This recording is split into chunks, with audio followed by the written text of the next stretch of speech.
Yeah, well done. Quick response, and well done, everyone. Can I say something to somebody? I tell you why it really upsets me. I was sexually abused as a child, and I was told I was a liar.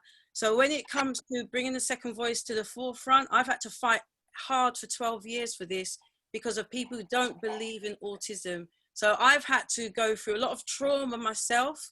So when I saw that, I had froze moments. So I just feel what happened just there. People who obviously signed off, I understand, but I think this was a distraction because of what we're doing. That's what it was. You know, it's a distraction. If there was no lockdown, this would never have happened in regards to us all coming together. So I'm just glad that everybody has stayed on, and I just hope from this, something has to move forward from this. So I apologize. I hope everybody gets support. And the person who felt sorry, I'm sorry. Vanessa, it's okay. It was nothing to do with you, and it's unfortunate that it's happened, but we'll just maintain our focus, and I'll do my PowerPoint presentation. Hopefully we can still have a discussion on what's happening for families on the ground, and think about how we take this forum forward in terms of supporting each other going forward. So I'll start by introducing myself. I am Maureen, my surname is Banda, and I work for NHS England. My background is in child and adolescent mental health, so I've worked within CAMS for a good 20 years in private providers, inpatient units, NHS units, and I've also worked in the community in Islington, supporting children and young people with severe mental health problems, from psychosis to depression to drug and alcohol issues. And obviously, when you're working with children and young people, there's a link with social care and education as well. I now work for NHS England, and the idea is that I'm bringing my clinical background and experience into strategy and trying to improve services for children and young people, especially those with autism and a learning disability. And this spans across the community, so children that are being seen in community services, or children that are in inpatient CAMS Tier 4 units, so that's children in mental health hospitals for mental health reasons, but also have autism and learning disabilities. And they are issues, you know, where we're saying that we don't necessarily want children with autism and learning disabilities going into mental health units, because that is not that's not the right environment for them, especially children with autism, and that children really belong with their families or in their local areas close to home as possible. So there was a program called Transforming Care that we have been working on for 5 years with our local areas. So that's your children's commissioners within the CCGs, clinical commissioning groups. And we've tried to influence education and tried to influence social care as well. We've tried to work together to make sure that we're improving services. We are still working at this program, and the issues that come up for children are children with education and healthcare plans, that there isn't that individual thinking for children, there's no individual packages, and not everything suits all, and that we need to take children as individuals and their families and really think about what package of support helps them individually. We obviously are very keen to engage families from BAME, because in my experience in working in NHS England, every time I've done presentations, there has been little representation. So we're hoping to change that by having forums such as these and trying to engage families to know what's available or what programs are happening within NHS England. Okay, so I'll go on to my presentation. Is that okay, Vanessa?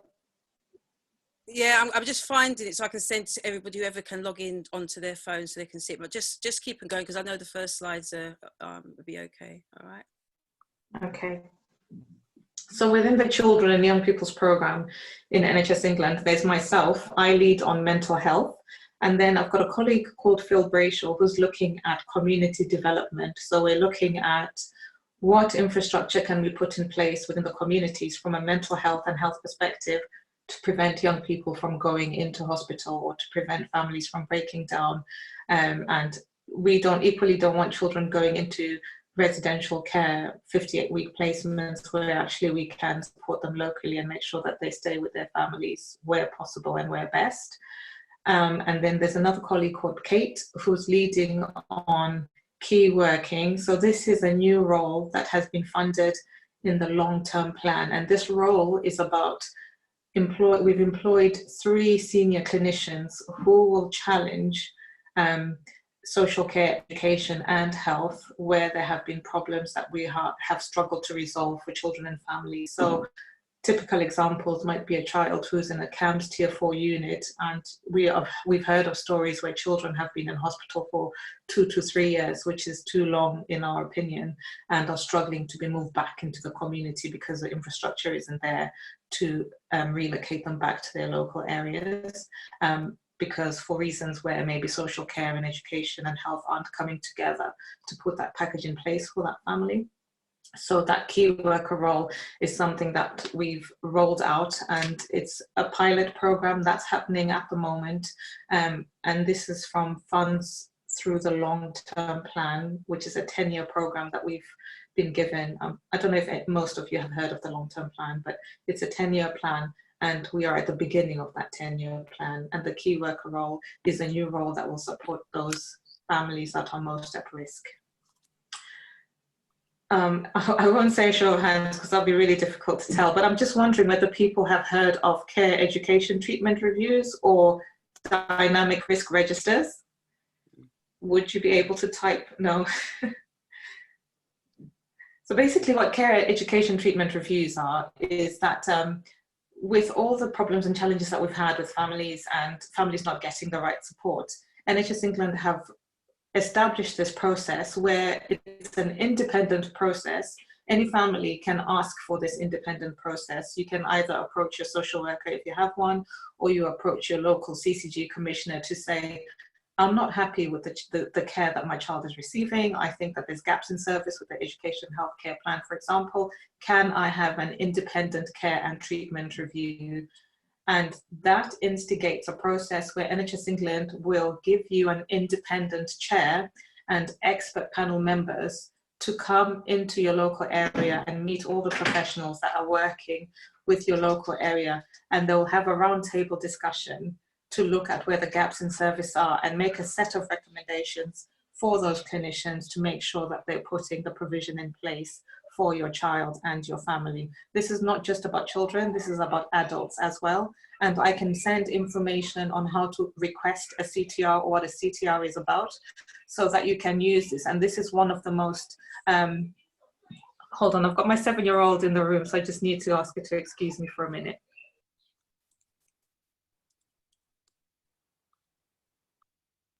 Has everybody received their received a PowerPoint presentation? No. No, I just sent one through. Okay, we're okay now. So if there's anything that you take away from today is to know about the care education treatment review and to know how to request one. And I'm very happy to share my email address and send you information on what it is and how you go about asking for one. And I'm also happy to handhold any families where you think you've got a particular challenge and you feel like you haven't been heard as a family. Where I'm happy to troubleshoot and try and help resolve the situation. Within NHS England, we have got 7 regional managers. We've got one in London, one in the South region, Southeast, Southwest, Midlands, Northeast, Northwest, and each of those regional managers is there to troubleshoot as well and is there for you to be a point of contact. So in London, your regional manager would be Adana from NHS England, and Adana Williams would be the one communicating and trying to resolve any complexities that you might be facing. All these are resources that are available to you as families, and we are here for you, and we're here to listen and try and speak on your behalf where perhaps you're having difficulties understanding or navigating the system from a health perspective. So we would be the ones communicating with the clinical commissioning groups, the children's commissioners within the CCG, who are responsible for health provision. So one of the things that Vanessa and I talked about, for example, was diagnosis of autism and whether or not that's happening. And it's not enough to just give you the diagnosis. We need to know what then happens in terms of support and the follow-on support. Where can you get that? How can you get that? So all of those things we can answer for you and try and help you and support you in building those relationships with your local children's commissioners. Feel free to stop and ask any questions as well. Some people have got the PowerPoint presentation. I'm trying to send them to the ones who's not received it. It may have bounced back to me. It's fine. Vanessa, are we able to see any questions on the side panel or not?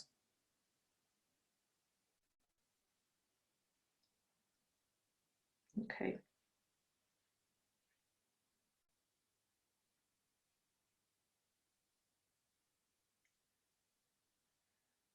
I've just seen a question from Jackie about, is this up to 25? And the CTR process is for everyone. So from 0 to 18, because I work with children, but also from 18 up until, you know, for adults. So this process is for everyone. I'm just speaking on behalf of children because I work with children and young people, but this process is for everyone, for children and adults.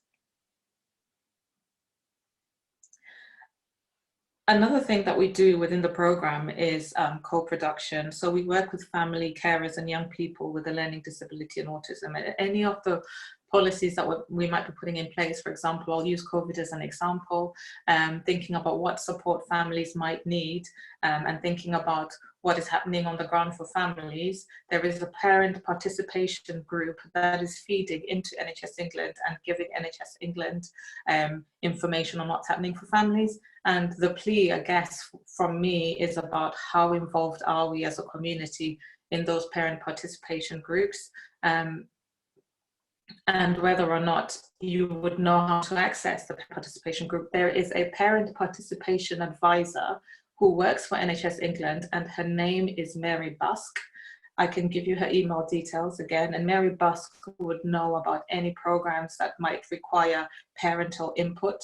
And I think it would be really good if we could have representation into those parent participation groups as well.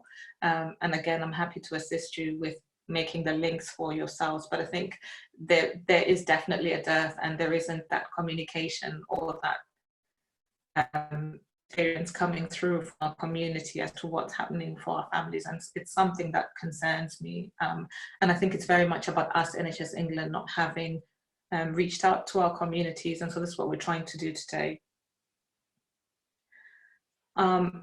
I know Hannah Otto is on the Zoom meeting, but we talked about reducing numbers of children and young people who are admitted into hospital for care and treatment, and that sometimes our children are more at risk in terms of them understanding the presentation or the vulnerability or the behaviours that challenge, and that sometimes they're misdiagnosed or misrepresented in terms of the understanding of what's going on for a child and their family, in terms of the cultural differences even, and that sometimes that can make a young person from our community be sectioned under Section 2 or Section 3, and that actually that need isn't there for them to be sectioned under the Mental Health Act, but that professionals might be challenged or threatened, or there's just misunderstanding in terms of cultural background, and we end up in a situation or a position where a young person finds himself in a mental health hospital. And Hannah had a really good example about her experience with her child. I don't know if Hannah, you would like to stop at this point and share about that? Yeah, definitely. Thank you. Yeah, so I would like to give a little background about myself and my son. My son is 18, and he was diagnosed with severe autism when he was age 2.5. And since that time, when he was diagnosed, we all went through the situation of denial. I'm from an African background. I'm from Africa, so it was difficult to discuss with family members. I have some family members who are medical people, but they still didn't understand it. So we went through the phase whereby most family members attribute it to either a case or something like that. So we went through all that, but then it got to the point whereby we had to seek some help. So for us, although we do have that cultural background and that stigma thing as Africans, for me and my husband, we decided to learn more about autism. So we didn't shy away from going for meetings and trainings, and a lot of it was done by the LEA Center or the National Autistic Society. So we learned a lot. And during that time, we also set up a school in Africa, whereby I met a lot of families from the African background. So I got first-hand experience from the feelings of the cultural backgrounds and all that. And since then, because of the training we have done, and the school have set and all that, I had a lot of training to be able to manage children with severe special needs. And I think that is the basic thing that really helped us when my son was sectioned last year, November, when he was 18. So he had a crisis, because he started having crisis for some years before. And then on that day, he got really, really challenging. And they had to call the police and take him to A&E. And it wasn't a good experience. For somebody who's severely autistic, non-verbal, he's never been in a hospital situation before. So he didn't really understand. And he's such a strong boy. So he started to destroy the whole A&E department. And it really needed 7 policemen, 2 security guards, and a couple of teachers to restrain him. So he eventually ended up being sectioned and being put in a mental health hospital. I think the emotions that went through was, I can't explain how, I can't put it in words, how it feels when your child is taken up like that. And when they tell you that they are sectioned, it means they are locked up. At least for Section 2 of the Mental Health Act, they should be locked up for 28 days and assessed. So honestly, what really helped me for my son to come out was my training, my experience, all the courses that I've been on. I got to understand my son's needs. So when I got to the hospital, the mental health hospital, the main thing I went in there for was to try and get my son stable. He saw me for the first time after how many days of being in trauma. So because I had learned a bit of sensory integration, he's non-verbal still. So I made a couple of resources. I used the PECs. I've got some here. I made picture resources like that. I made a visual timetable. I did various things and I took it into the hospital. And it was such a good place, honestly. I met very amazing people. And when you are a family and the hospital knows that you are there to come and support, honestly, I think they were just angels. They allowed me to go in and then put in all these visual structures. Although his school was there, but I had to put in emergency structures in. And I had to even teach the nurses some of the Makaton signs because he was non-verbal, and they learned it.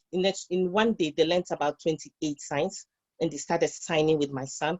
So it took about 3 to 4 days. So yeah, then my son started to calm down. You see, so after he started coming down, within a week, he was slowly calm. He calmed, then he was communicating the signs with the nurses and the doctors. And I really tell myself that if I didn't have this training and experience myself, if I had shied away and wasn't attending meetings and all that, I don't know how I could have got my son out there. So after 1 week, he was virtually calmer. And once he was improving, it was a good sign that he doesn't have to be there because he's improving. So we had a series of meetings which I was part of, and they saw that I was a parent who was engaging, who was understanding, who knew a lot more. And the next step was to find a way to a suitable, safe provision to bring him out into the community. So I had an amazing team. We had a lot of meetings where we had about 17 people. So with all those discussions, finally, the good news is that he is in his own supported living environment with his carers. And it's been such a journey, a 4-month journey. But that is what I like to tell other parents, that it took a parent who knew so much about their son, and it took a team who are willing to work with us. But that really helped my son because he was able to calm down because of the strategies I put in, and was able to work with the whole team of about 17 or 18 professionals. So that is the good news, and that is what I think I've got to share. So thank you so much. Thank you very much, Hannah. That was really great for you to share your story. And I'll pick up on another case that I am aware of, but just looking at the questions in the tab. And yes, I will be sharing the regional links for all the professionals within NHS England that you might want to contact. I know there was one asking about Brighton. I'll be able to share those links for you and give you their email addresses. So I was just going to share another story of a young Black African man who was in a secure service, had been sectioned, and Section 3 of the Mental Health Act. And I chaired his care treatment review.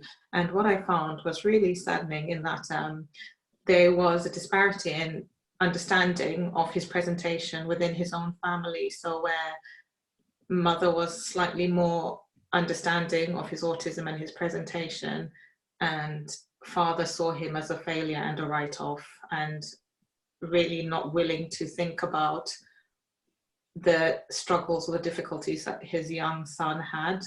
At the time that I chaired the review, this young man was 21, and his problems had really started when he was at school. He was labelled as somebody with conduct disorder.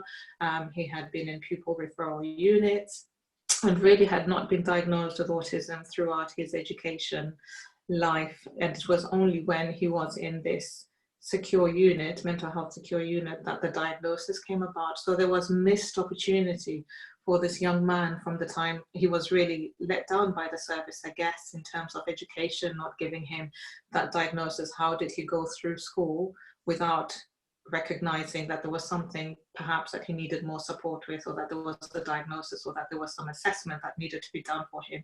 Instead, he was funneled through the criminal justice route. And it took him committing a serious crime for him to be then referred into the secure service, and for those diagnoses and assessments to start to happen. And it was really sad to look back and think about all those missed opportunities and how that young man then ended up in that situation and position.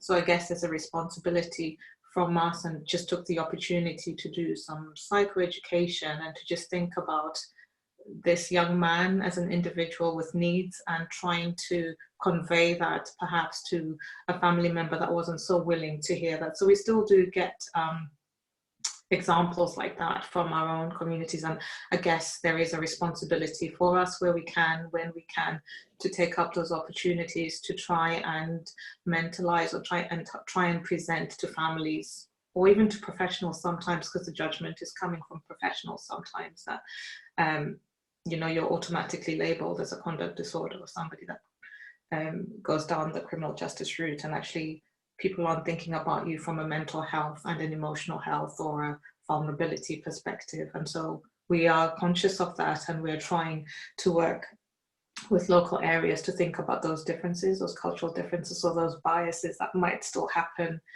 today.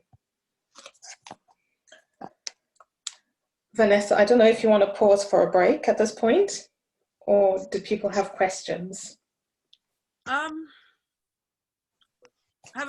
We can have a break, but like I said, yeah, we have a break. But like I said, I've sent. I'm just sending out on the links what you sent to me. Yeah, we can have a break. Okay. Can I just check how people are doing? Is everyone okay? Yeah. We're not able to communicate with each other at the moment. Are we all okay? I'm Yeah. fine. I'm fine. I'm fine. It's just I knew something like this was going to happen. That's why I was so skeptical, because it's happening to lots of groups, especially where when they're talking about a topic that nobody wants to talk about. They seem to be coming in.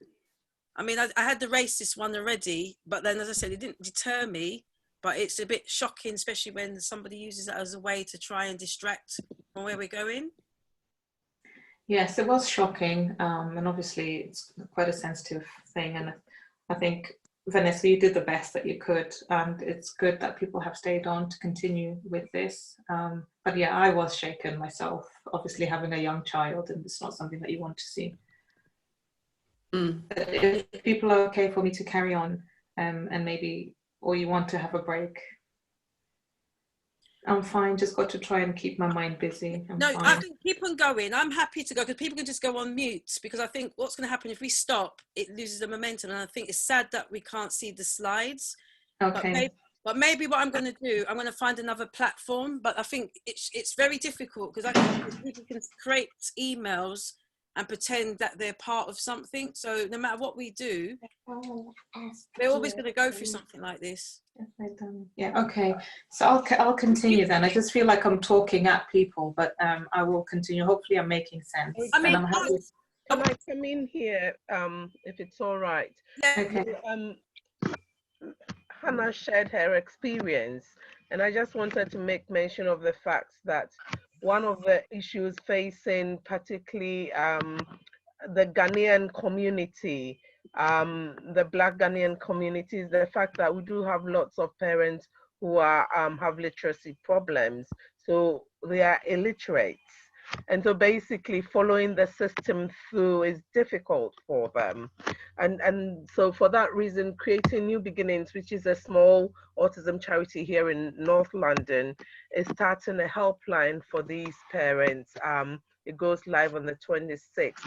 And it's to help the illiterates, really, to help them read their letters and take them through steps, the procedures, diagnosis issues, and signposting, information sharing tools and resources. So that's going to come live on the 26th of May. As I said, I'll forward posters on to you, Vanessa, so you can share with everyone else later at some point.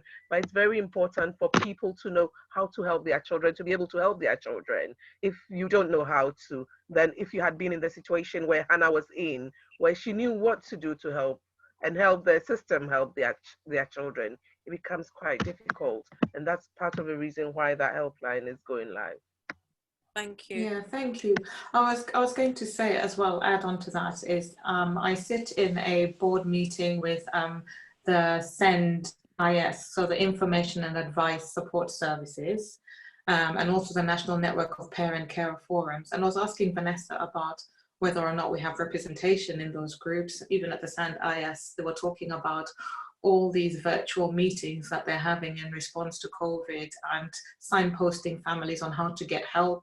And just wondering whether people are aware of those services, or if they are aware, are they accessing them? If not, why not? Because when I asked at the SEND IS meeting, they could not give me any data on whether or not there was any questions from the BAME community.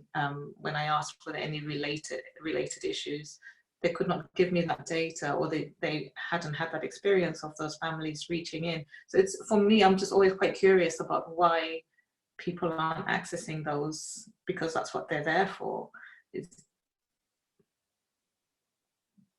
Can I speak? Who's Yes, it's Liz. that? So I couldn't see you. Okay, go Liz. Sorry, I was going to say, from my own personal experience, when this happened, I reached out to mine to kind of offer to be a bridge and to offer to speak. And because I felt like I didn't have a voice, and I was shut down, I was shut out. And then another lady didn't like that I spoke out. And then I had to write a letter to explain why I even tried to contact them. Is this your local SEND IS on NNPCF? It was the parent carer group, because I felt there wasn't a BAME voice. There wasn't a BAME voice. Okay. So I said, right now we need one. And I said, I'd like to be involved, or I'd like to give a perspective. And I was I was shut out, and I was told by other people, maybe do it after this. And I'm like, but this is the time. Like, what's the point of me speaking after the event? I want to have a voice now. And I have supported other families too. So it wouldn't have been just my voice. I have written to them, and I was given space by a parent-led group to hold a meeting, which Vanessa did come as a guest on recently. So I was provided the space, but I had to go elsewhere, if that made sense. I had to go to a parent-led group as opposed to one that would have been feeding back to the council. Okay, so I was wondering whether I could introduce you to the national chair of the National Parent Carer Forum. and maybe have those discussions about BAME representation and putting yourself forward. Yeah, that'd be great. Because I have that relationship, I guess, and coming from a professional standpoint, I could make that introduction or that link. Yeah, because where I am, people are really good, but they only come from their perspective. So there is no BME representation. There is none at the Parent Care Forum. There's none at the council. So all I'm doing is asking white people's permission to speak, and they're pushing me out because it's almost like it's their space, and it's like, but there needs to be space for me too. Okay, another suggestion maybe that I could put forward is every quarter NHS England have got Parent Care Forum events, and you could come along to one of those as well, because then you could have a platform. I think Vanessa and Hannah have been to one of those, so I could invite you as well to that meeting. Yeah, great. I've Yeah, got add it. Kunle, is that fine? I'll take care of. There you go. Yeah, the question I want to ask is, some of us as family find it difficult to understand the system entirely. Mm-hmm. To understand the system, and so we find it difficult to actually find out where to go. Mm-hmm. And what type of information we are supposed, or question we are supposed to ask to help our loved ones. So if we are going to, if there's an issue, you need to know where you need to go, and then what type of help you need to ask. And so I find that a sort of difficulty, because when you don't know where to get help, then you are in isolation. And I think there should be a system in place where when you face a particular problem from the BME community, you have a link or person that you can either email or phone that can be able to relate to your need. Yeah. So Vanessa has put some links at the end of the presentation, but also, as I mentioned, because I come from a health perspective, I can put you in touch with all the health links that you might need when things are breaking down. So for example, I talked about the risk registers, and the idea is that families should be able to come forward to local commissioners within health. So anything to do with diagnosis or anything to do with behaviors that challenge and that you think, oh, your son or daughter might be going into or heading for an admission into a hospital, into a CAMHS Tier 4 unit or a mental health unit, then you would approach health, and I can give you those links for health. And I talked about the CTR process. Again, that is the most powerful tool that you have as a parent and as a family member, to instigate that CTR process, because that pulls everyone together. It's a formal process, and there's a set of recommendations that I said that your chair will make and the panel of experts will make, and those recommendations have to be followed. And from that point on, you and your family will be known by the system, if you like, and they have a duty of care to provide support for you going forward. So CTR is the main thing that you need to be taking away from today. And I think Hannah, Vanessa's got my email address. I am always very happy to answer questions, or, you know, even if, because I come from health, but even if it's a social care related or education, I might know a contact that I might be able to signpost you, but I can also help you with health issues. Yeah. And yeah, Ola wants to say something. No, what it is, I've got the order. The person that had it Okay. first was Melissa first. Sorry. And Melissa, and then it would be Ola. Okay. Is it Myra? Mariah. Mariah. So Mariah. Melissa, Ola, then Mariah. Okay. Okay. Hannah, hi everyone. How are you? Hi. Good. Melissa. Thank you. Good. Yeah. Thank you for coming on, and thanks for having me on. Maureen, my question, because I myself, I come from the health background. I'm a learning disability nurse, and I currently work in a mental health hospital. So from experience, what I've seen and really breaks my heart, and I'm hoping that, you know, we can think of some, or you could give us whether this is actually being dealt with currently, is the high rate of our BME, brothers, the male who are admitted in the mental health hospitals. And, a lot of them have been admitted, they've spent 10 years, 15 years, 20 years. I know a male who spent 25 years and is still kept in this hospital. And you know what? A lot of them are no danger to community anymore. They're not danger to themselves, but for one reason or other, they are still kept in this institution. And because they have been institutionalized, they find it now very difficult to now, want to integrate into. Oops. Sorry, you've paused. Melissa, was it Melissa, wasn't it? Yes, bad connection. I'll try and answer Melissa's.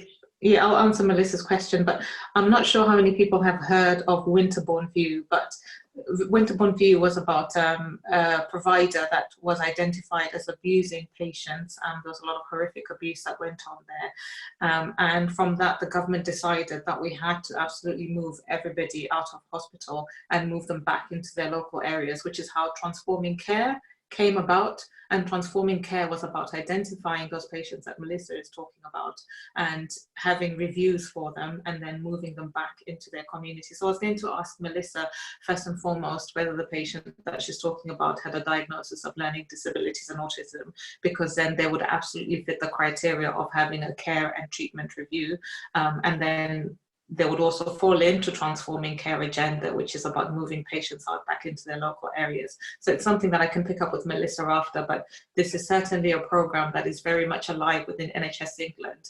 And there were some cases where they had adult patients who had been in hospital for 30 years, 40 years, and they employed people to carefully look at how they reintegrated those patients back, because obviously after having been institutionalized for 40 plus years, it wouldn't have been easy for them to then reintegrate back into the community, and we had to think quite carefully about how we did that. And that is still a program of work that's going on.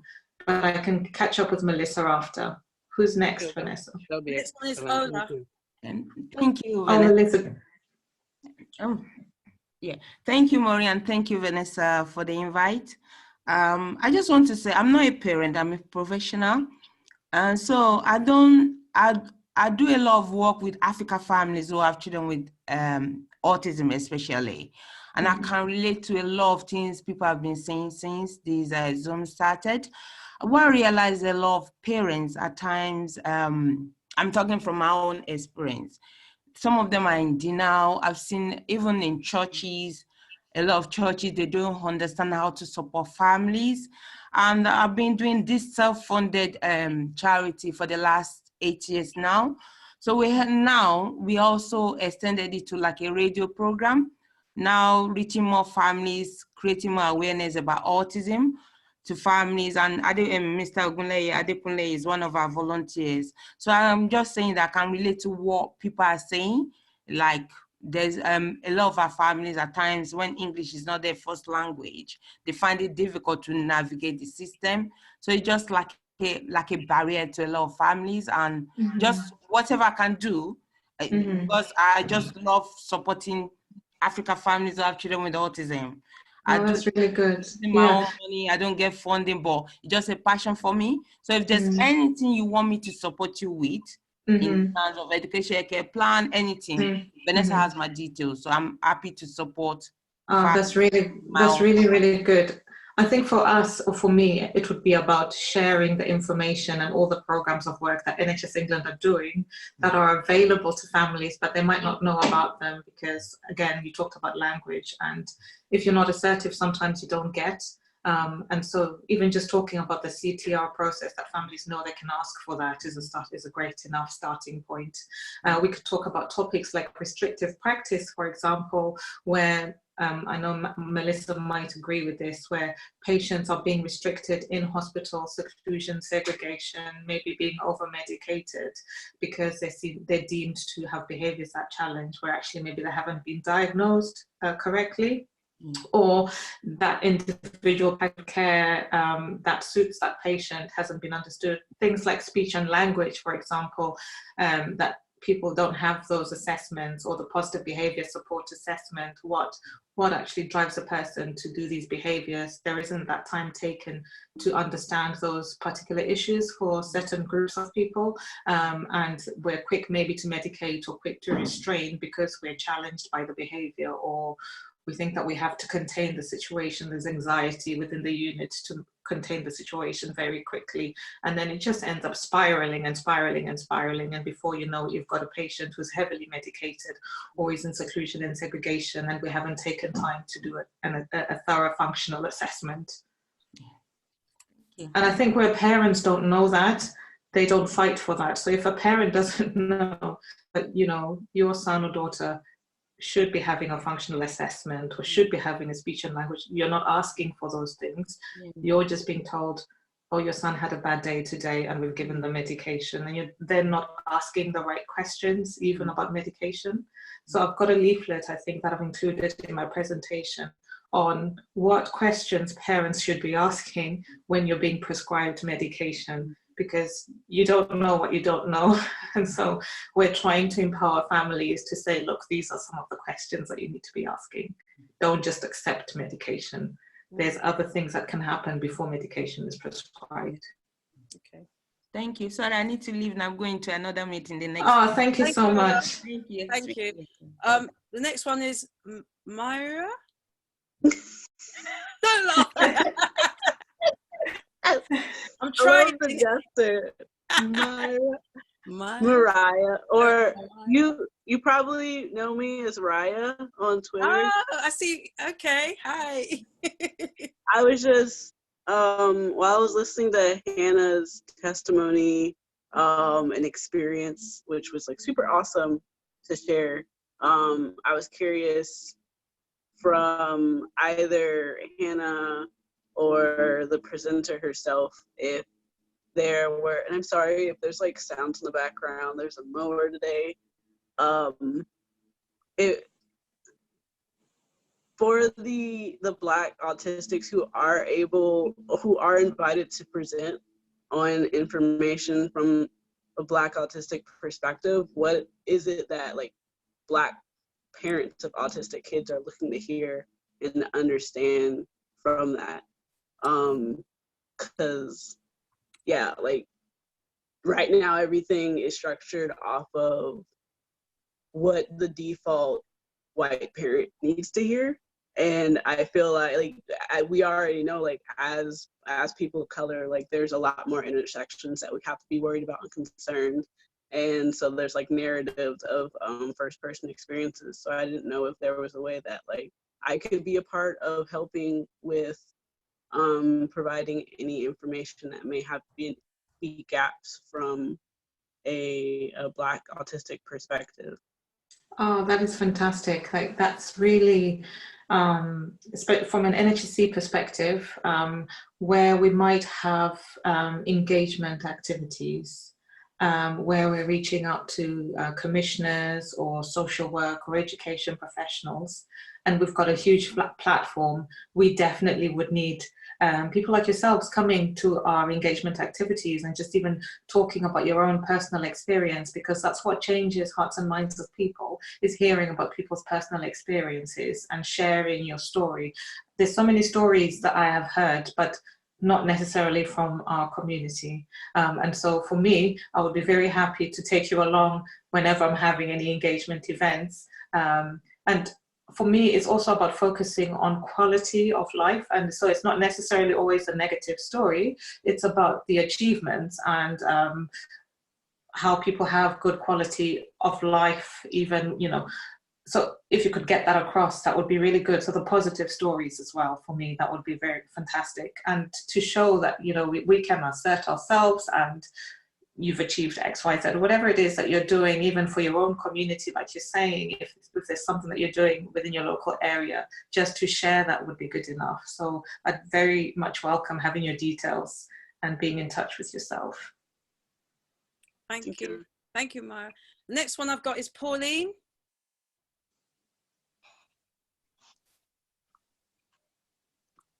Oh dear. So here, hi, hello, hi. Hi, Pauline. Hello. Are you Hi. okay? Yeah, I'm good, thanks. I just wanted to say how much I agreed with Liz. I mean, it's so interesting, this whole field. I mean, I am a clinical psychologist, and I'm also a mother of a young man who's 25 with autism. And it's interesting just listening to Mariah as well, because I felt very, very strongly many years ago. And, you know, I'm not even going to take up the time talking, but just to say that at the time when I was convinced that my son had autism, I was a specialist lead in autism in a trust, NHS trust, and no one believed me. Oh my God. So that just tells you something. I moved with my children to Barbados and lived for 8 years, heading a service out there. And I've done a lot of work across autism and the whole field. What strikes me is, and I pose there, is that to this day, the NHS continues to not fund enough Black, and I'm talking about African and Caribbean clinicians. We don't have enough Black psychologists. We don't have enough Black speech and language therapists, Black occupational therapists, Black psychotherapists, Black physiotherapists. We don't have enough clinicians. Our young people apply to the professional courses with twice as much qualifications, and they do not get on. 90% of clinical psychologists continue to be white. Now you ask me, why am I saying all of this? Our people, when they want to talk, they relax when they know that they're talking to somebody where they don't have to give a backstory, where they don't have to explain and stop and wonder if they say something, they're going to be picked up for it. And sometimes when you ask, why don't Black people, Black and ethnic minority, because I've got many Asian clients, and they're scared to say things because they're afraid that if they say the wrong thing, it will be picked up. And I myself have been in senior meetings where someone said something and I thought, well, actually, I didn't hear that, but there was another listening going on. So what I'm saying is that those of you who know me on it know how committed I am. Yes, I am a private psychologist. And that's because I spent many years in the NHS, and the things that I needed to do community-wise, as Hannah knows, in Ghana, in Nigeria, in Abu Dhabi, in Dubai, in Barbados, and across the Caribbean, I couldn't do within the NHS. I love the NHS, don't get me wrong. Don't get me wrong. But how many years later, and we still don't have enough clinicians sitting down with our Black parents being able to listen. And so just quickly, how I raised my son with autism, because I knew very quickly on, is that I knew that as a Black man, he had to take his place in society. He had to take his place in the Black community. He needed to be walking up and down in the Caribbean and Africa, and he needed to know how to behave himself. So a lot of the differences is I raised him the same way as I raised my other 4. Now, yes, some would say he's high functioning, but I know the challenges that the so-called high functioning bring too. But I have raised a son who, yes, he has autism and everything that comes with it, but he is an accountant. He knows how to conduct himself, and he understands that when you live in the African Caribbean world, you need to know how to behave and how to act, because African Caribbeans don't take foolishness. And so actually, it's a different language sometimes. And sometimes when well-meaning white clinicians tell a Black person, let him do this and let him do that, let him dive all over this, the chairs, they feel, I can't do that. I'm completely anti-smacking and hitting. I've never smacked my children in my life, so don't get me wrong. But what I'm saying is, the language is different. And that's what NHS England needs to understand. That's what white clinicians need to understand. We're not the same. We're not the same. And once that's acknowledged, then maybe, just maybe, the Black parents who I see, who sit inside my room, who talk to me really freely, And most people here know, I see them pro bono because a lot of them can't afford it. And I see them after they've been failed by the system. I see them when they've got the education healthcare plans, and I look at the plans and I'm like, oh my God, this does not fit this child. This child is not even getting a third of what he deserves. No speech and language therapy, no OT. I had to pay everything privately, not because I'm rolling in money, because I never got anything, because nobody believed that my son was autistic. Guess when my son got a diagnosis from the NHS? I'll tell you, he was 21. And he went himself.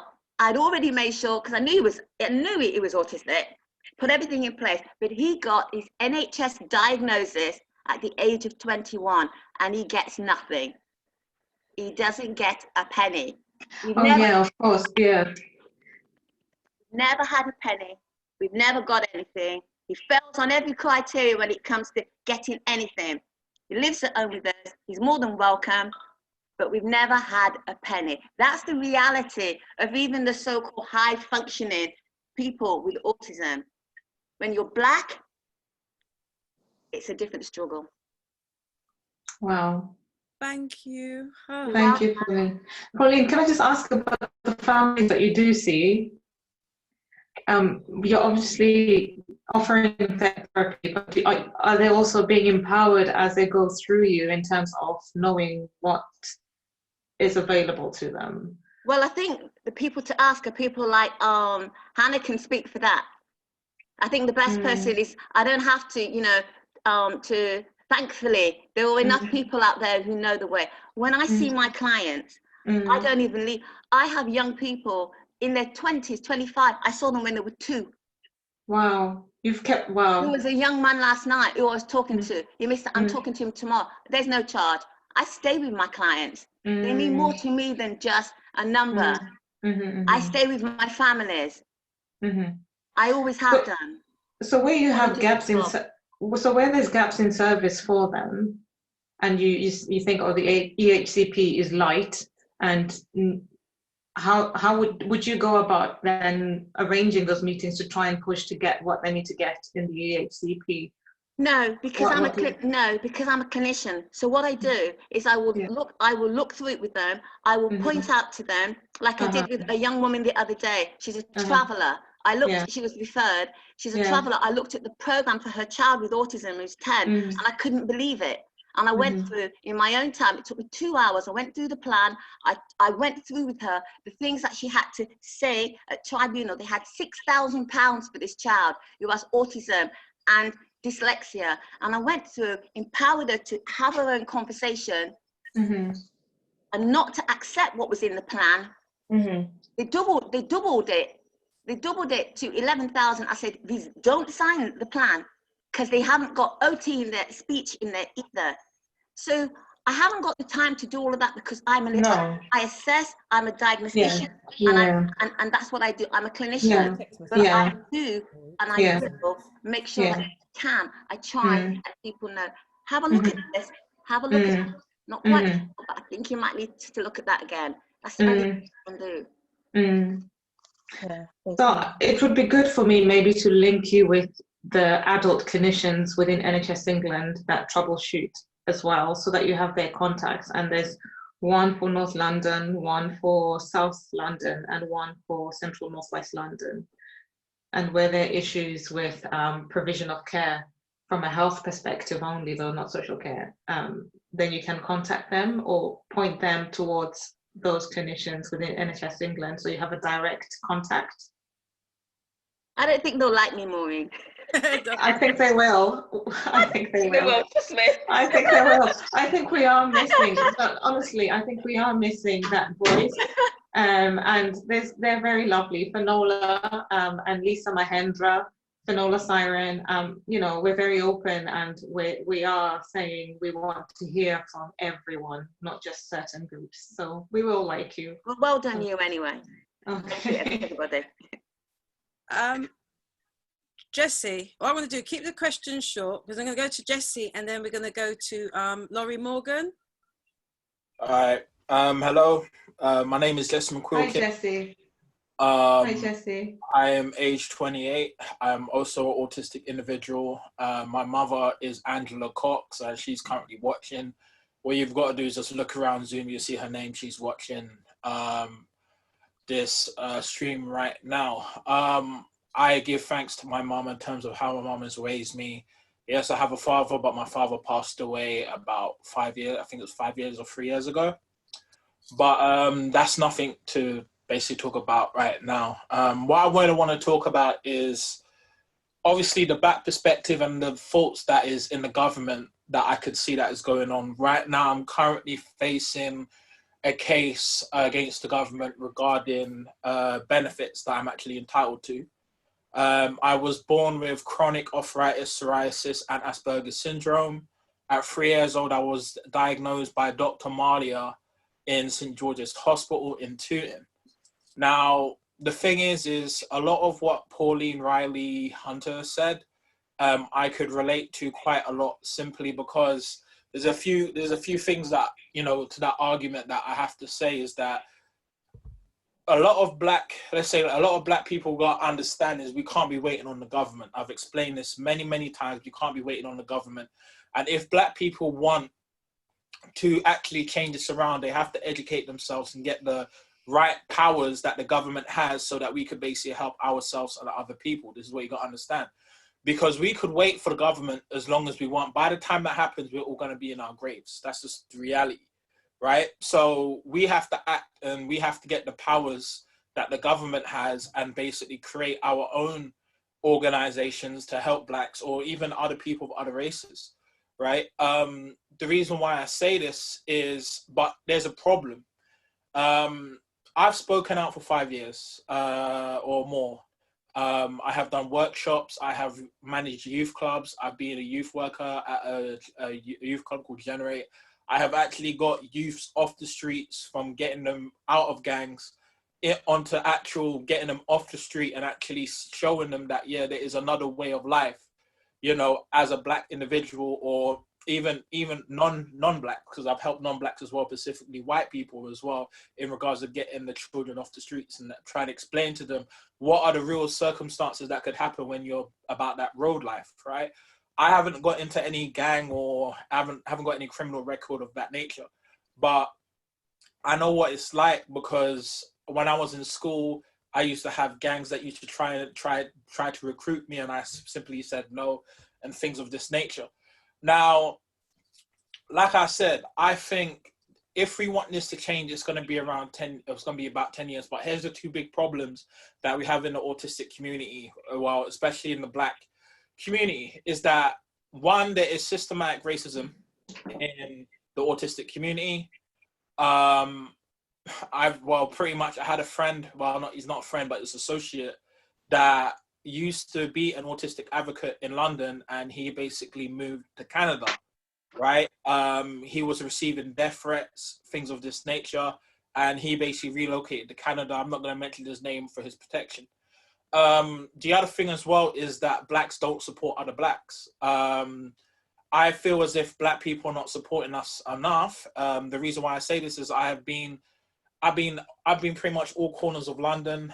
Vanessa Bob gave me the opportunity to basically speak about a lot of issues regarding the autistic community, and I also talk in a very unpolitically correct way, simply because political correctness creates barriers, right? And once you create barriers, you don't get the progress that you basically need. So when this is going on, I feel as if when I do this, and this is why I actually stopped, I think in early 2019, was because I felt there wasn't enough people supporting me. People were giving me false promises. You know, people not following through for their situation, like falling through with what they're basically going to promise me, right? I have been rejected by other autistic organizations, like I think Beyond Autism is one. They send me an application. Well, I put in the application and said I want to pay. They rejected me, even though I've been doing this for years and I'm very experienced in this. Some people actually have said that they would actually want to pay for me, right, to mentor their children, right? Also the NHS as well. The NHS, I've actually worked for the NHS briefly, but in a program. It was called the Leader Program by the Bristol University. This was to do with reduce how could we approach autistic people who, you know, basically die due to lack of support and things of this nature. This was the Leader Program. Basically, when I was supporting, we had a lot of Blacks who came in. It was from Generate who hosted this program, which was called Leader Program, where it was monthly, and we were discussing ideas in terms of how to prevent this regarding basically deaths in autistic community, or specifically Black or BAME autistic community in regard of supporting them. So those are the things that I have basically noticed, and you know, that's how I think the autistic community, or let's say BAME people, you know, how we could support BAME people is that, yeah, we got to do this ourselves, because if we don't, there's going to be no change. That's just my honest and humble opinion. All you got to do is look at the benefit system. The benefit system's a joke. The reason why I say this is because if autism or Asperger's syndrome is a lifelong disease, why, well, not disease, but neurological development disorder, why is it that they're always being reassessed? It makes no sense, because autism is something that goes on for the rest of your life. So why are these benefits, why are they reassessing them? It makes no sense. Like, I have two, can you believe this? I have two ailments, right? Which is psoriasis, arthritis, and Asperger's syndrome. These are two lifelong conditions that I will live for the rest of my life with, right? And they're still trying to reassess me, right? And the thing is I have to be like, I've tried to explain to people, is I know people during this lockdown who are autistic who've killed themselves because their benefits and their support system was taken away. So this is the type of situation. This is why I say, look, we can't depend on the government. And if you want to support BAME people, you've basically got to do it ourselves. So we got to create our own systems. That's the only way. But I finished what I've got to say because I don't want to go on for too long. Thank you, Jessie. Jessie Thank you, Jessie. For some time. What I wanted to do quickly, can we go into Laurie Morgan as well? And then we've got somebody else to come, Esther. Right, hi, I'm coming in here. Nice to see you again, Vanessa. Jessie, you might not remember me. We have spoken at one of Vanessa's events, which was amazing, and I loved every minute of it. Pauline, I'm in love with you. I so related to so much of what you were saying, and as you were speaking, I was thinking, oh, do you know, if I'd have been referred to you, I would have been incredibly grateful. Even before you opened your mouth, I would have gone into your consultation room and thanked God in heaven that I was sitting across from you, because there is just something about you. And I don't know, I just thank you so much. I got big love for you. I really, really have. It's a beautiful feeling. Are you wiping your nose, woman? Stop it. I hope it's nothing I've said. I can't say what I was going to say because I'm just so in love with you all. Really, thank you. I'm learning so much because I don't know what it's like to be Black. And I don't know what it's like to face the issues that you guys do as Black people, Black autistic people, or Black people with autistic kids. But what I do know is how difficult it is to relate to the world out there because I'm different. And I see autism as a culture. So from that point of view, I see myself as a lot of other autistic people do, as a minority culture. Do you know, like you know, it's, I see so much I can identify in other minority groups, and I've had so much acceptance and so much warmth from the BAME community. It's just incredible. And when I've given talks, I have people from all kinds of backgrounds who come to me and say how much they related to it, how much it's helped them to understand their child. And I think this is just one of, you know, when we all work together, if we all switched off our video cameras and we just could hear individuals speaking and people speaking, it wouldn't matter how old we are. It wouldn't, you know, we're working together, and together we can create something incredible. We can create something beautiful.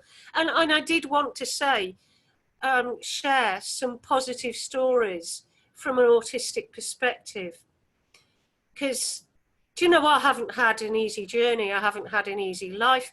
I wasn't diagnosed till I was 44. I was diagnosed before my children, because like one or two of you have said, and those of you who haven't spoken yet, you may have had the same experience. It's overlooked. It's excused. It's a behavioural issue. It's because you're a single parent. It's because your childhood was crap. It's like my fault. Do you know, and that's wrong. And as much as you can say, actually, he wasn't like this till he started school. He wasn't, so how is it me? How is it my fault? How is it me as a single parent to blame for this? How is it because I had a shit child, excuse the language? You know, what has that got to do with it? You know, we do our best as parents.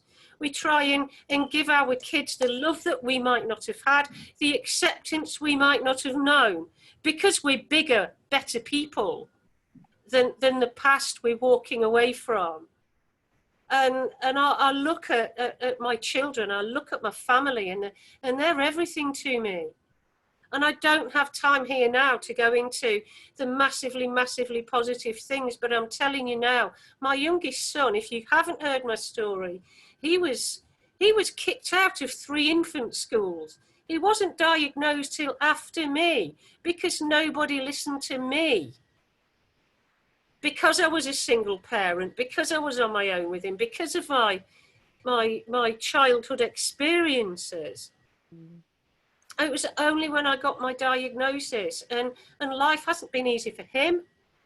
It's not because I've been a terrible parent particularly, it's getting that acceptance in society. It's getting that acceptance through professionals. It's getting the acceptance in the education system. It's getting that acceptance when you're in the workplace and you're not like everybody else on the team. You know, and it's hard. You know, I can't imagine how much harder it is if you also, in all of that, also belong to an ethnic minority. It's heartbreaking for me to hear this, because some of it, yes, I relate to, but I don't know what it's like to be anybody else. I don't know what it's like to come into this country and not understand English properly. You know, the way other English people do. Yeah. I understand as an autistic person. Thank you, Laurie. Should I better shut up now? Thank you, Laurie. No. I'm hearing Vanessa saying, shut up, Laurie. That's fine. If anybody wants to get back to me, then just please do, because I'm just blown away by how incredible you all are, and big thank you. Thank you, Laurie. Laurie supported me for a long time, and she actually saw my daughter when she was only about 8 years ago, and she said she's autistic. And 8 years later, my daughter was diagnosed. So it shows when she spotted my daughter that nobody believed me. So you can see the difference, why I had to listen to people around me, but nobody believed me. So Laurie was the first one that met her and was able to keep my daughter and my son engaged when she was doing one of her presentation with puppets. So that's what I can say about Laurie. The next Vanessa, I was going to ask about advocacy, because who's that? It's Maureen, sorry, it's Maureen. I'm sorry, it's Maureen. I just wanted to interject, because I know from my experience that families are vilified and normally taken down the child protection route sooner than actually being believed about the issues and difficulties that you're experiencing as a family, and just wondering about advocacy and the use of advocacy, whether we've got BAME advocacy again, and maybe that's something that we need to think about, is growing that network of advocates. Can I be honest? Yeah. There's lots of BME organisations out there, but they don't work together. And right now, look right now, there's only one counsellor that's come on here. And I think it's shocking because there's a lot of MPs, counsellors, people that are in professions that have got autistic children and they're keeping quiet. Or there's people within the church communities, faith communities that probably have got a role within the profession, but they're not bringing it back into their community, in the faith community. So for me, it starts from us. So like with me, like I say to everybody, I don't get paid for what I do. I do this voluntary. You know, there's people around me, other organisations that help me, but the Black community, they do not support me. There's only a handful of people that support me. There's Raquel, who's Spanish. There's another mother that, you know, she's not on here because there's lots of other mothers that whose children have been taken away. And these are parents that are coming to me because I've gone through those same journey. My children weren't being taken away from me, but the process was the same, Section 47.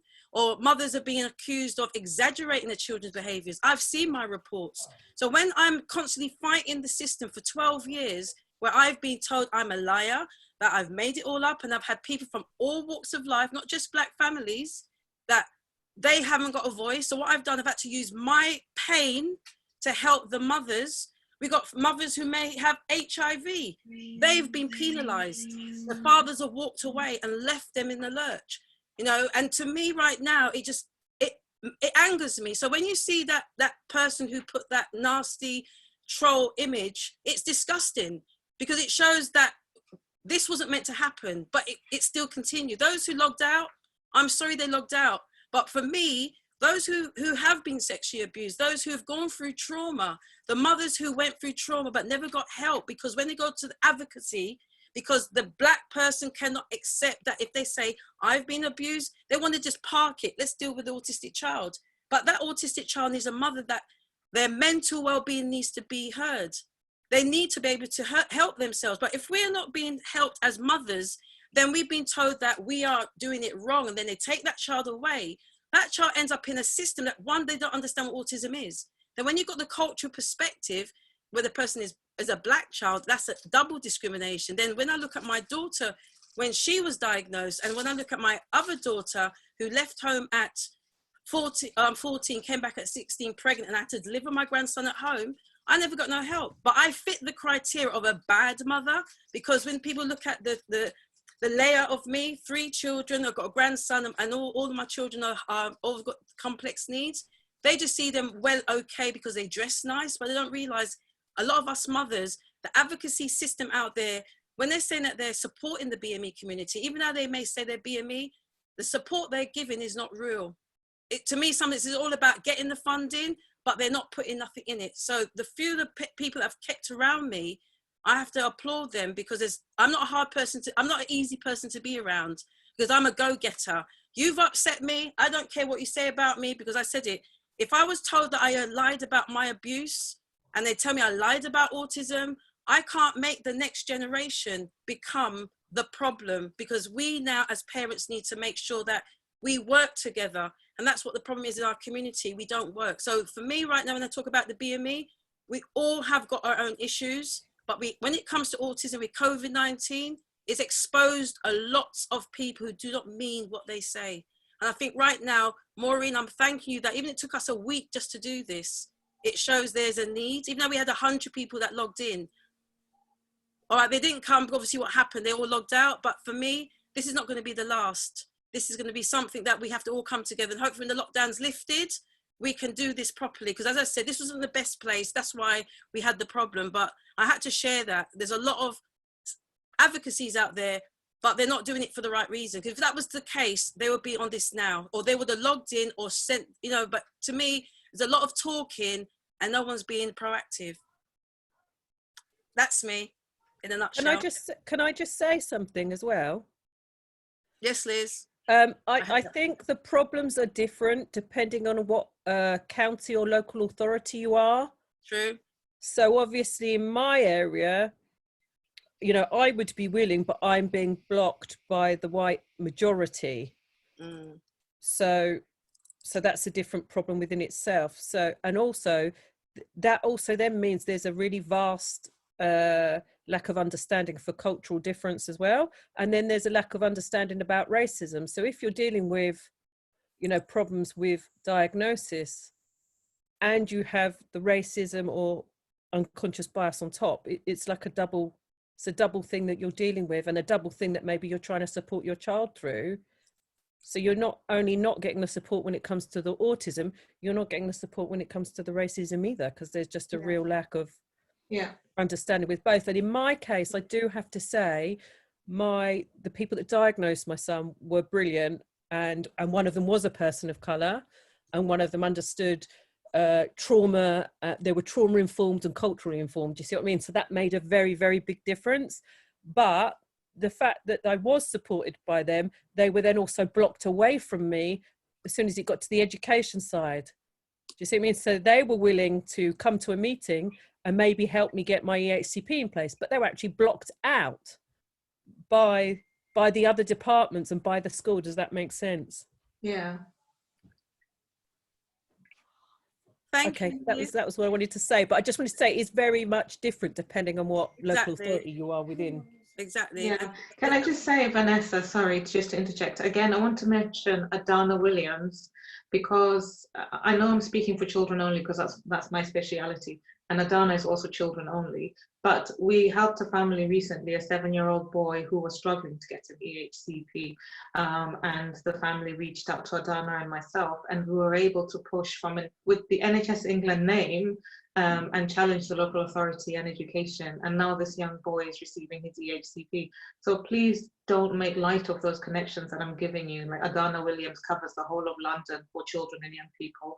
And I mentioned Finola and Lisa Mahendra, who cover the adults, but I'll give you their email addresses so that you can contact them as well. Thank you. Another person I have, can I get Esther, and then there's Councillor Patrick, and then Adekule. Have I said that right? Esther, remember, keep it short. Hello everybody. Hi Esther. Yeah, my name is Esther. I have a child of autism, 8-year boy, a sibling. It's not easy in the house. I hear everybody's story. I'll thank Vanessa, Anna, they support me. Vanessa started supporting me since 2017. What I will have to say, I can't start it from beginning because when Pauline was talking, I'm crying here. I switch off my camera. I have too much pain in my heart. What the system of the NHS is doing. I would say Pauline say more, Vanessa say more, Maurice say more. I cannot continue from beginning. It's a far away come from. I say I will never have happy with my life with my son until today.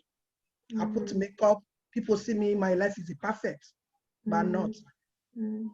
Since my son was a 1 year and a half health visitor, I have good health visitor. She's the one who refer my son. Say my son is they have a problem, but the refer doesn't done. She was told me to do chache box. My English wasn't to be good. I don't know what is the autism. My English was the first language. It's not first language, it's the second language. They use all those things to bully me. I don't have interpreter explaining anything for me. What is the autism or ADHD? My son have autism, ADHD, or that condition. What's paining me until today? They use my language to bully me on a different way, to say I'm a bad mother, I'm slap my kid, domestic violence in the house, I'm choosing the words.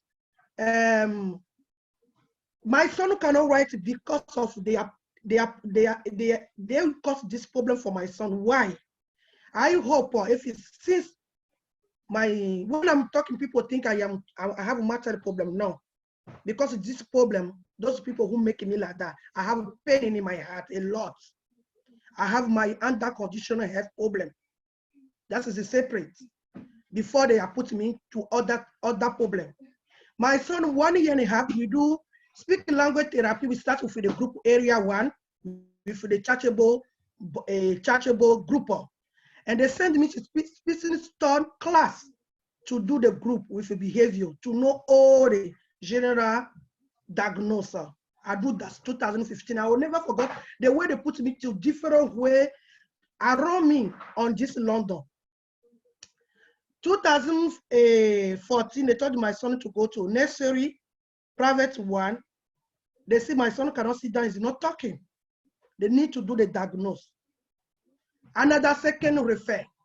Heavy store word first, 3 years and 2 months, a private nursery. Because I'm this scholar, my English, I can't talk, I don't know what is the autism, anybody can explain it to me. When they done the diagnosis, when he was a 3 years something, they didn't do proper one, finally one. They do psychology to come, OT to come, to do assessment. Anybody don't involve to help my son. When my son was 5 years on the school, that is making me pain a lot. My son cannot talk. He do 3 words because speaking language was work. Only the person who started working with my son speaking language therapy from 2014 until they just send me different group.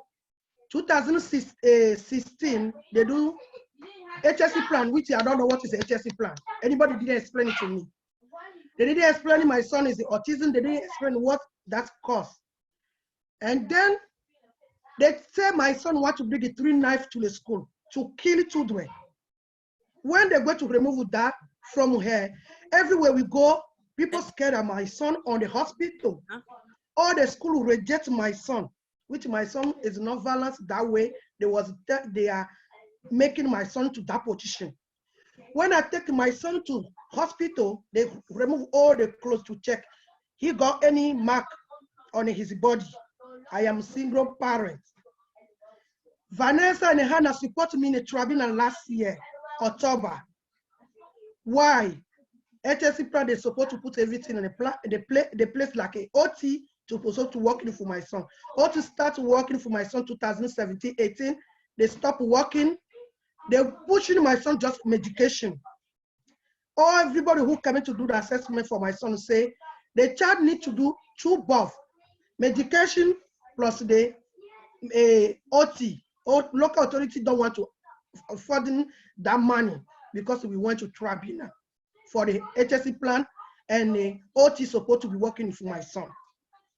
Now we come back, my son is another school, they put my son in for temporary to go, before to go to his normally place or the judge choose for him. But where we are now, they put all the blame on me. They can't support my son to writing or OT to writing to do. They do the finally assessment for my son 2018. Why? Since when my son was 1 year, health visitor, 3 year, a private nursery was fighting for my son who cannot talk. 2015 pre-word come. From 2016, they start putting, your son want to bring a knife to the school. My son want to bring a knife to the school. And 2018, they do the final assessment. Say my son is autism ADHD. Now they put blame on me. I am not good parent. How old is your son? They want to take my kid in 2017. If he wasn't Esther. When I'm talking, sorry, when I'm talking, because this pain is too much. I don't know when it's going to be end. I don't know when it's going to be stopped. Because now where I am, I'm paying for people who are working for my son. OT, if I'll pay for the speaking language therapy. Hannah is working for me at home. Vanessa can do what she can do for me to support me. But last month, because I was in isolation, I'm not finding any penny, anything, any help from social service. They just call me. Just talk. Not any help. I tell them, you know, I don't need any support anymore. I want to let anything down. And then from Hannah and Vanessa who come back say, no, it's not gonna be like that. We need meeting. You see? Esther? The way they are treating people in this country is not good. I want to let Vanessa to continue to talk. Because you know, I don't know where they are taking me and they end when my son is going to be 18. The way they are treating people in this country, I think it's this color. Because if it's not this color, my son was 1 year and a half old. Oh, you know what, Esther? Esther, we've got to go, sweetie, because we got everybody's got to have something to say. Exactly. I'm glad that you shared. You've expressed how you feel. Your mental well-being has been pushed over the edge. Again, like I said, I am tired. I'm still traumatized what I saw earlier. I was holding in there, but I'm just saying right now, I think Maureen is now seeing it. I think everybody here now is seeing what I have been seeing for years. And I think we've got Pauline, we've got Jessie, we've got Laurie, we've got Melissa, there's Ola, there's a whole load of us now that we're all going to come together now. And those other organizations, as I said, they should have been on here. They're not on here. And anything that I'm doing right now, they're not going to be part of this process, because if they can't be on the process of what we're all doing together, they're not taking it seriously. And for me right now, as I said, Jessie knows there's certain people that should have been on here because they're in a bigger status than me and they're not supporting the cause. And I'm not naming anybody, but I just feel right now, what you're going through, it's not nice. But what we need to just do is, on the other side of it, is the solutions. What do we do from now? Because as I said, Maureen, this was only planned last week. It's how do we take from what we've done today, not to leave it, just to hope that everybody that was on, they will get the emails if they didn't miss it, they didn't get it. But it's about doing a feedback form so we can get everybody's, we can put together a feedback form so everyone can fill it in. And I hope everyone does fill it in, because at the end of the day, like I said, different voices, different perspectives. I was hoping to hear from Pilar, who's one of our volunteers for the Lambeth committee members for the Lambeth Autism group, who's in Spain because she couldn't get back. Again, she's been a great support for me, helping the Spanish community as well. I mean, even though we've had lots of people from the Black community speaking, I know there's other communities from the Asian community that are not here, that should be here. So it shows there is a problem, you know, getting to the communities as well. I'm sure you all agree. Yes? Thumbs up? Thumbs up? Yes, we agree, Vanessa. You know, no, but you're seeing it right now. It shows there's a problem because they're complaining about it on the television, but then where are they? Because this went out to lots of places. Liz shared it. All of us shared it. Yes, we had 100 people, but this is an issue that if Sadiq Khan is talking about the BME community, but when it comes to the BME, learning disabilities and or autism, the voices are still not being heard. And the Dual Heritage community, and the travellers, the gypsies, the Romanian. The reason why I know, because they're coming to me saying that even though they come under the white category, the gypsies, the travellers, the Romanian people are being pushed aside as well. That's another area that's not talked about. So it's not just our voices not being heard. Until the leaders in the government are listening to our voices, oh, she's gone off, then I think we're always going to be in the background. Are you right there, Laura, Maureen? Yeah, but I mean, as I said to everybody, it's hard as it is already, us trying to fight a fight when we're a small, but I know that we're greater when we come together. I think the person I wanted to speak after, I wasn't sure who it is now, it was Edicule.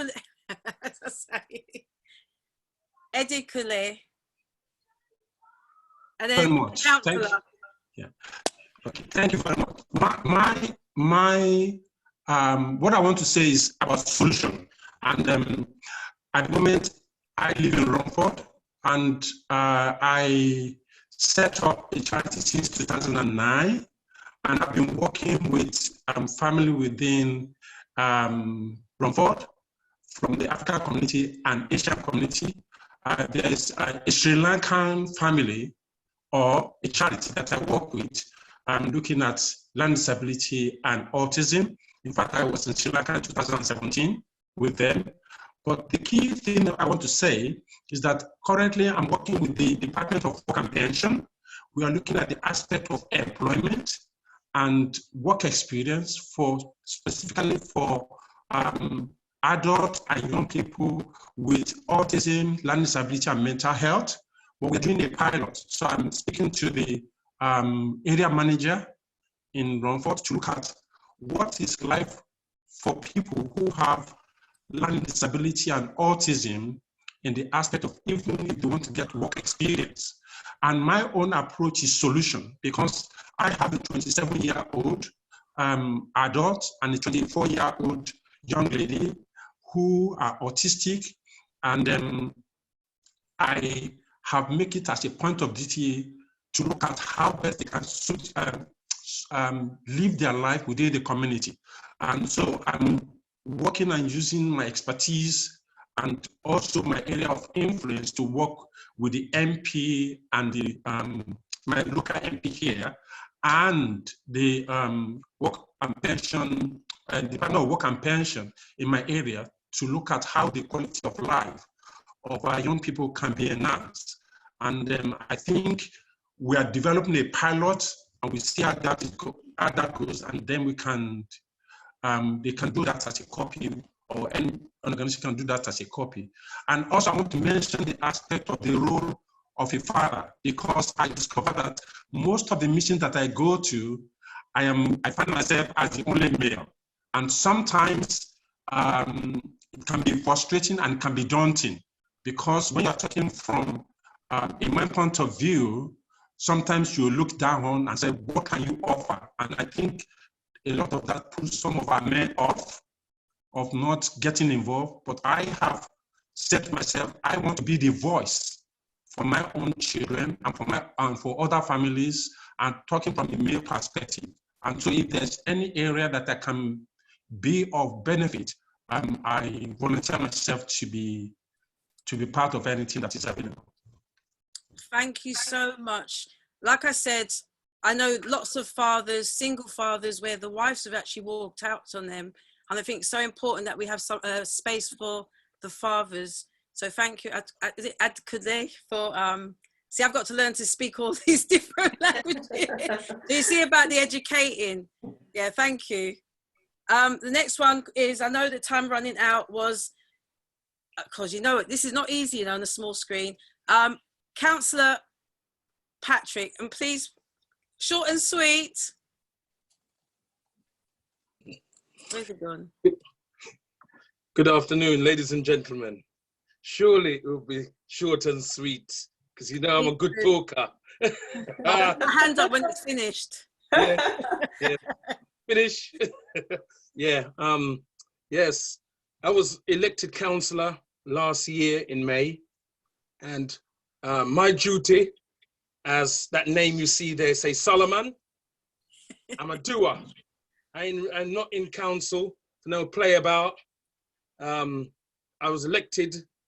I got the unanimous of votes, and I decided that with the work of the Father, God himself, told me to tell the councillors something. So I just told the councillors who's going to be elected.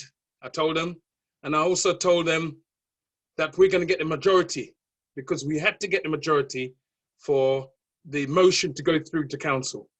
And the motion was to, at the moment now, is not to allow anybody that from the Windrush group, anybody from the African Caribbean group that's from the I'm reading it now. Yeah, everybody from the Caribbean group can't be deported. Anybody from the Caribbean group in the town that I live in, it cannot be deported, none at all. So now that motion went through to full council, and it passed unanimously through all the councils there, with his Lib Dems, Labour, Conservative, Green Party, whatever. I was the only Caribbean person standing in the room. I'm the only one sitting in the room. And I put the motion to the table, and they all said yes to it. So that was that. And my duty now, I've got a group of people that's you'll hear about them soon enough. Everybody will hear about these people soon enough, because we're going to come as a group now and we're going to change things. We're going to change things in our people that want to know, but I don't care because I'm there in the council now. And when I'm sitting on the board, they've got to listen. They've got to listen. If I have a question to ask, they answer my question. And I know I hear my brother there, Jess. I hear him. But brother, this group, we don't call our name the BME. We don't call it that. We've got a different name, but we're all Black people. And when I was elected, I went to a church, to a meeting, and I was just, because I was a new councillor, they all wanted to meet me. And there was 30 Black people within that room sitting down. And they all looked at me and was asking me for, saying whatever I need, they've got it. They've got my back, basically. So I've got support all around me. And we're going to change things, because all we need to do now is to educate our children to be in these areas where we need them. Because in social services, you don't see many Black people. The reason why I'm in licensing in the government is because when there's a Caribbean person come there, they feel a way that there ain't no Caribbean people there. So, you know, you need your people in the right places. This year, I'm not in children and elderly, but I will be. Next year, I'm moving around the council, moving around. But as a group, we will do it.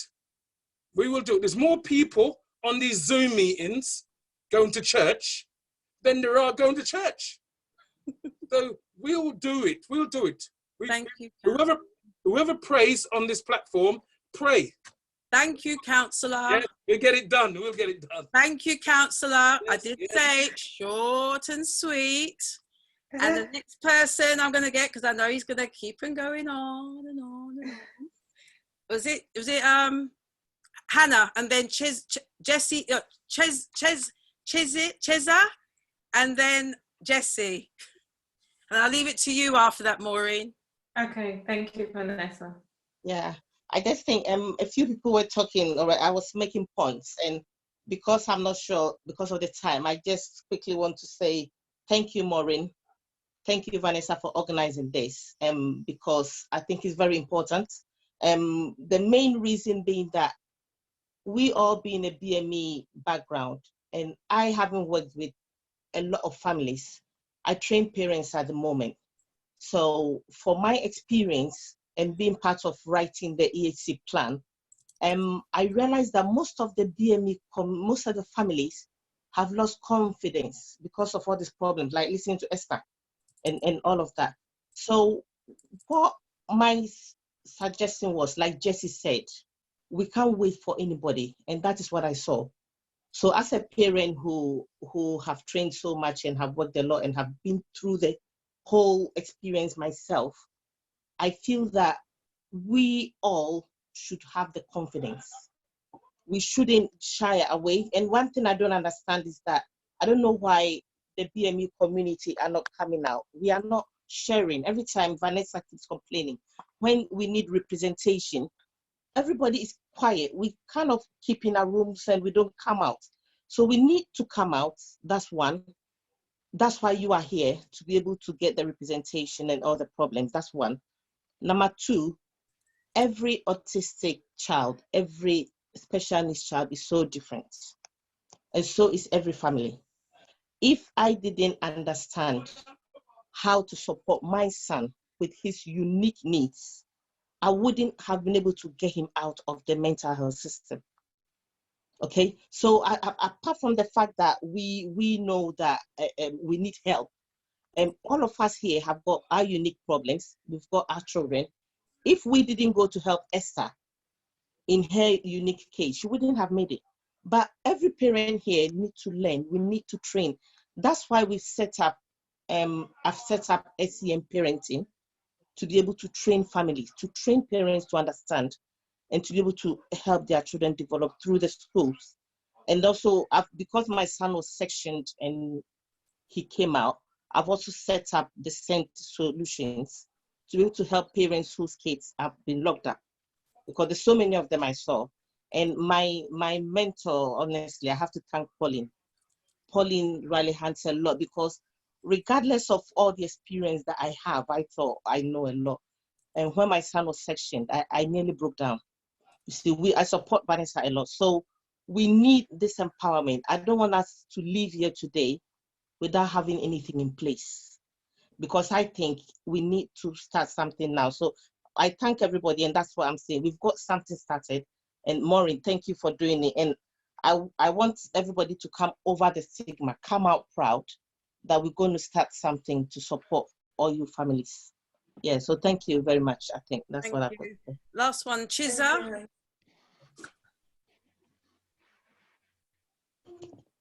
Oh, hello everybody. Good afternoon.